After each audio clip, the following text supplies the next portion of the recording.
축산, 검혁전.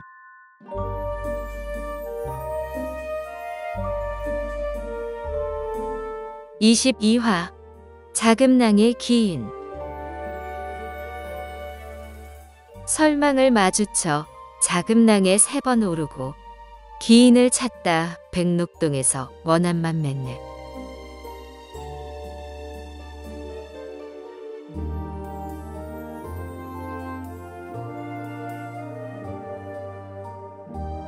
녹청이 자리를 뜬 후 법원과 진랑도 자금낭을 내려갔다.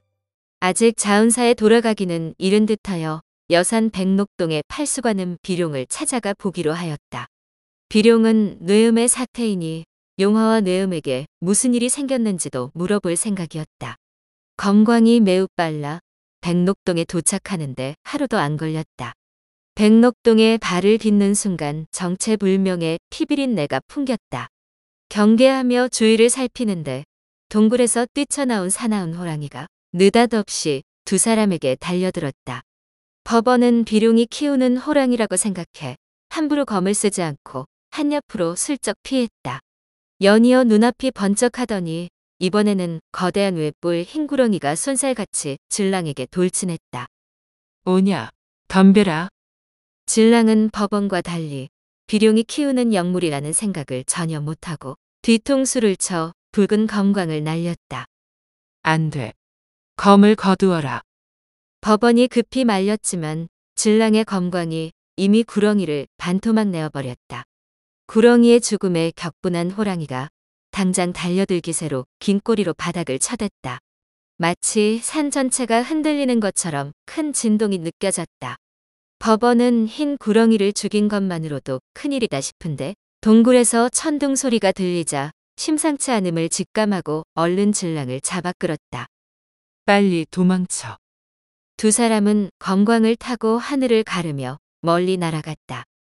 경솔하게 굴지 말라고 그렇게 말했거늘 어찌 그리 무모한 것이냐?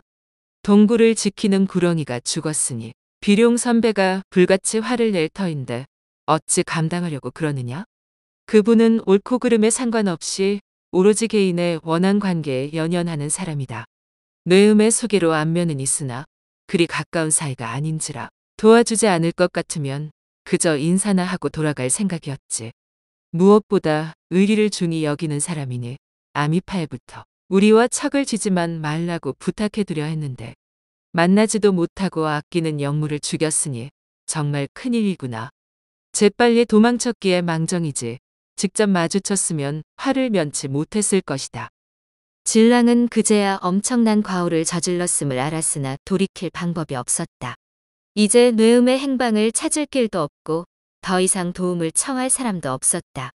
법원은 조금 이르지만 그만 자은사로 돌아갈까 하다가 생각을 바꾸었다. 아미파는 절대 조무래기만 모여있는 자은사를 공격하지 않을 것이다. 다시 말해 지금 돌아가면 홀로 아미파 강적을 상대해야 한다. 특히 추운 수를 떠올리는 순간 돌아가지 말아야겠다는 생각을 굳혔다. 이때 두 사람은 무창을 지나고 있었다. 예전부터 이 길을 자주 오갔으나 제대로 구경한 적은 한 번도 없었고 지난 며칠 산을 헤매느라 제대로 먹지도 못한 터라 술과 고기 생각이 간절했다.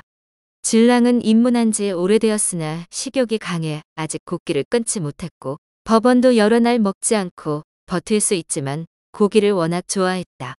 법원이 검광을 거두고 강을 따라 걸으며 유람이나 하고 한바탕 먹고 즐기자고 제안하자 진랑은 당연히 대찬성이었다. 두 사람은 한양 부근의 외진 곳을 찾아 땅에 내려섰다. 그곳에서 나룻배를 빌려 잠시 뱃놀이를 즐기고 만찬을 즐기기 위해 강 건너 황학루로 향했다. 황학루는 워낙 이름난 곳이라 이른 시간부터 시끌벅적했다. 두 사람은 2층 창가 자리에 앉자마자 점원을 불러 최상급 술과 안주를 주문했다. 그러고는 잠시 창밖 풍경에 심취했다. 맑은 강물, 강가를 따라 멀리까지 늘어선 겨울나무, 유유히 오가는 돛담배, 수시로 나타났다 사라지는 물안개가 마치 한 폭의 그림 같았다. 잠시 후 점원이 술과 안주를 내오자 정신없이 먹고 마시기 시작했다. 한양의 유명 주점 황학루. 손님이 북적이는 이곳에 기괴한 차림의 화상과 한 남자가 나타났다. 두 사람은 주변 시선을 아랑곳하지 않고 고기와 술을 마음껏 즐겼다. 호북 지역은 본래 무속의 뿌리가 강하고 기인이 많은 곳이라 행색이 다소 기괴하더라도 크게 주목받지 않았다. 그런데 이 기괴한 화상보다 더 눈길을 끄는 귀공자가 있었다. 바로 강서 남창의 대부호 맹인 도균이다. 도씨 가문은 본래 선비 집안이지만 도균은 어려서부터 무예를 배웠다.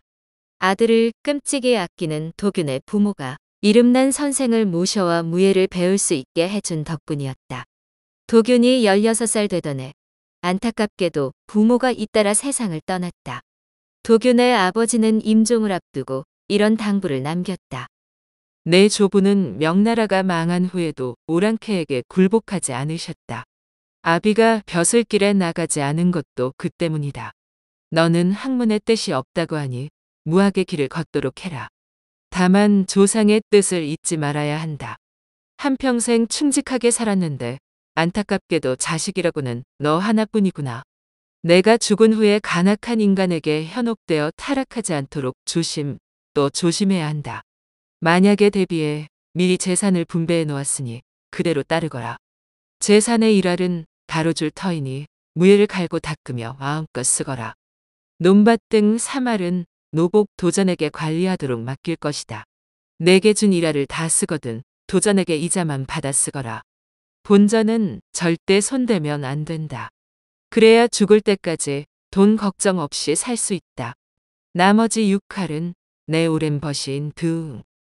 기력을 다한 도균의 아버지는 더 이상 말을 잇지 못하고 눈을 감았다. 도균은 아버지가 몸져 누웠을 때 손수약을 다리고 항상 그 곁을 지킬 만큼 효심이 깊었다. 이날도 유언을 들으며 가슴이 너무 아파 눈물이 앞을 가렸지만 아버지가 걱정하지 않도록 애써 기운차게 대답했다.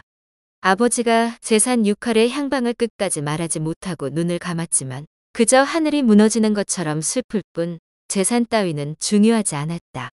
도균은 장례가 끝난 후 도전을 불러 유산 내용을 확인했다.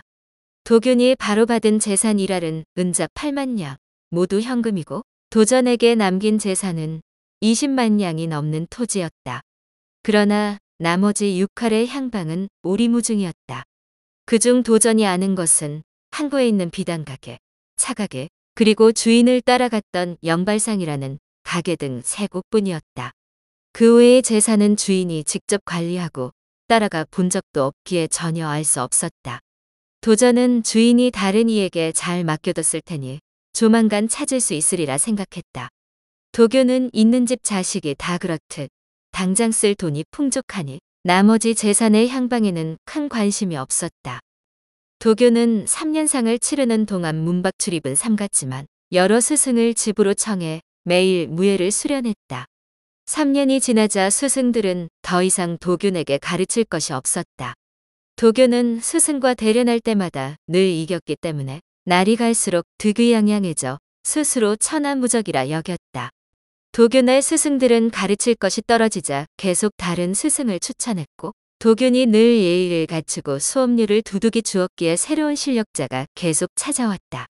가르칠 것이 없어 떠나려는 스승이라도 쉬이 보내지 않았고 새로 모신 스승에게는 더욱 깍듯이 대했다. 이렇게 옛 스승이 눌러앉고 새로운 스승이 끊임없이 찾아와 아낌없이 무예를 전수하며 모두가 화목하게 지냈다. 도교는 뛰어난 자질을 타고난 덕분에 스승들이 감추려는 비결까지 단숨에 제 것으로 만드는 재주가 있었다. 그러다 보니 새로운 스승이 금방 다른 스승을 소개해야 하는 형국이라 도균의 집은 늘 무술 선생으로 문전성시를 이루었다. 해마다 청명절에 성묘하러 갈 때면 도균의 앞뒤 좌우로 옛 스승과 현 스승이 모두 모여 마치 무별들이 달을 떠받들듯 에워쌌으니 아무리 간 큰 놈이라도 함부로 다가서지 못했다. 도균이 한양의 맹상군이라는 소문이 퍼지자 수많은 무리민들이 먼 길을 마다 않고 찾아왔다. 그 중에 이름을 알리려는 숨은 실력자가 적지 않음을 알고 당황한 스승들이 적당히 도균을 구슬렸다. 공자는 뛰어난 자질을 타고난 데다 이미 천하에 적수가 없습니다. 하나같이 싸워볼 가치도 없는 자들이니 상대할 필요 없습니다. 그러고는 실력자를 따로 만나 호방하고 인재를 아끼는 도균의 명이라며 후하게 대접하고 돌려보냈다.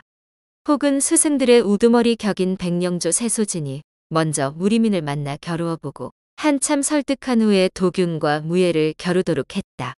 어찌된 일인지 이들은 하나같이 스승을 이기고도 제자 도균에게는 패했다. 겨루기가 끝나면 스승들이 도균을 꼬드겨 패한 무리민들에게 노잣돈으로 은자 수십 냥을 챙겨주도록 하였다. 혹여 추문이나 원한이 생기지 않도록 하기 위함이었다. 일부 울고 든 무리민은 세소진을 상대하고는 바로 돌아갔다. 이런 경우 스승들은 도전자 스스로 적수가 되지 않음을 알고 물러났다고 전했다.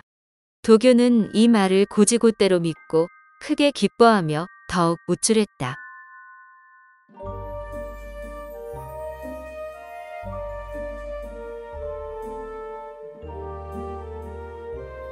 다음 화에서 이어집니다. 더 좋은 콘텐츠를 제작하기 위하여 구독과 좋아요, 알림 설정 부탁드려요.